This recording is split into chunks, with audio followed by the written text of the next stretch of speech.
എൻ്റെ വീഡിയോകളിൽ ഭൂരിഭാഗവും കൃഷിയിൽ നല്ല വിളവ് കിട്ടുന്നതും എല്ലാം നന്നായി നിൽക്കുന്നതല്ലേ നിങ്ങൾ കണ്ടിട്ടുള്ളൂ. എന്നാൽ അങ്ങനെയല്ല, ചില നഷ്ടങ്ങൾ അല്ലെങ്കിൽ എനിക്കും ചില അബദ്ധങ്ങളൊക്കെ ഉണ്ടായിട്ടുണ്ട്. അത് ഞാൻ കാണിക്കാം. ആശിച്ച് കിട്ടിയത് ആകെ 3 ചാമ്പയ്ക്കാണേ. അതിൽ ഒരെണ്ണം കേടായിപ്പോയി. പിന്നെ ബാക്കിയുള്ളത് കഴിച്ച് നമുക്ക് തുടങ്ങാം. ആദ്യം എനിക്ക് പറ്റിയൊരു അബദ്ധമാണേ. ഇത് നമ്മുടെ വൈറലായ ക്യാബേജിന് കുഴപ്പമില്ല. പക്ഷേ അതിൻ്റെ ചോട്ടിൽ നിൽക്കുന്ന വഴുതന തൈ കാരണം ക്യാബേജിന് മണ്ണിട്ട് കൊടുക്കാൻ പറ്റുന്നില്ല. വഴുതന മാറ്റി നടാൻ ഇനിയും കുറച്ച് ദിവസം കൂടി കഴിഞ്ഞാലേ പറ്റൂ. അതുവരെ ഒന്നും ചെയ്യാൻ പറ്റില്ല. കറി വയ്ക്കാനെടുത്ത വഴുതന കഴുകിയ വെള്ളം ഇതിൻ്റെ ചോട്ടിലൊഴിക്കുക മാത്രമേ ഞാൻ ചെയ്തുള്ളൂ. അടുത്ത് വളരെ പ്രതീക്ഷയോടെ ഞാൻ വാങ്ങിയ ക്യാരറ്റ് തൈകളാണ് ഈ കാണുന്നത്. ആരെയും കുറ്റം പറയാൻ പറ്റത്തില്ല. പ്രതീക്ഷിക്കാതെ കാലം തെറ്റി പെയ്ത മഴയിൽ ബലിയായതാണ്. ഇനി 2 എണ്ണം മാത്രം ബാക്കിയുണ്ട്. അതിനെയെങ്കിലും സംരക്ഷിക്കാമെന്ന ഉറപ്പ് ഞാൻ അവയ്ക്ക് നൽകി.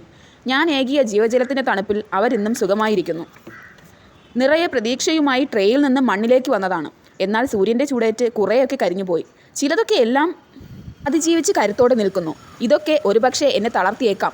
എന്നാലും വിട്ടുകളയില്ല, ഇനിയും നടും.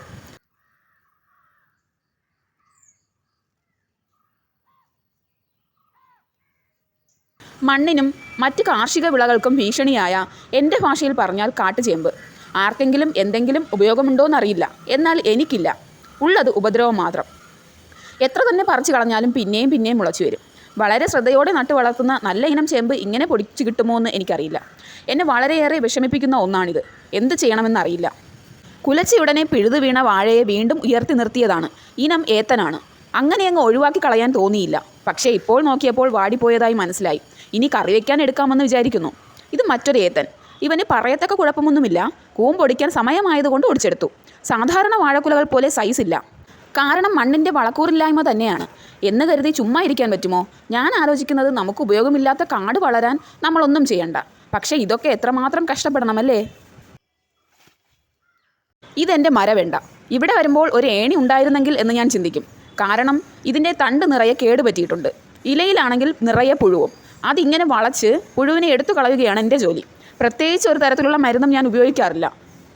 തണ്ട് ഒടിയാത്ത രീതിയിൽ വളരെ ശ്രദ്ധിച്ചാണ് വെണ്ടയ്ക്ക പറിക്കുന്നതും പുഴുവിനെ എടുത്ത് കളയുന്നതും. ഇത് ചുണ്ടയ്ക്ക. നിറയെ പുഴുക്കൂടാണ് ഈ കാണുന്നത്. ഇതിന് വേറെ പേരുണ്ടോയെന്നറിയില്ല. ഇവിടെ ചുണ്ടയ്ക്ക എന്ന് പറയും. തോരൻ വയ്ക്കാൻ വളരെ നല്ലതാണ്. വെട്ടി വൃത്തിയാക്കാതെ ഈ പുഴുക്കളെ ഇനി ഒന്നും ചെയ്യാൻ കഴിയില്ല. ഇത് കപ്പവാഴ.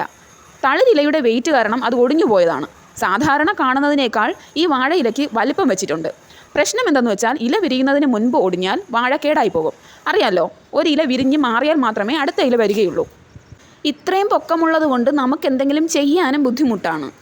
അത്യാവശ്യം നല്ല രീതിയിൽ കയ്യിൽ നിന്ന് കാശ് മുടക്കി നട്ട വാഴയാണ്.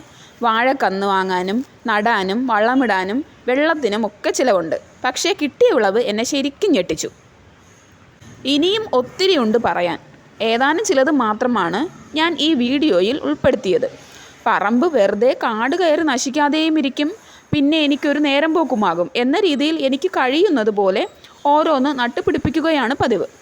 ഇപ്പോൾ ഇത്രയേ ഉള്ളൂ. ഇനിയും കൂടുതൽ വിശേഷങ്ങളുമായി അടുത്ത വീഡിയോയിൽ കാണാം. അപ്പോൾ സപ്പോർട്ട് ചെയ്യാൻ മറക്കണ്ട. Okay, bye, see U.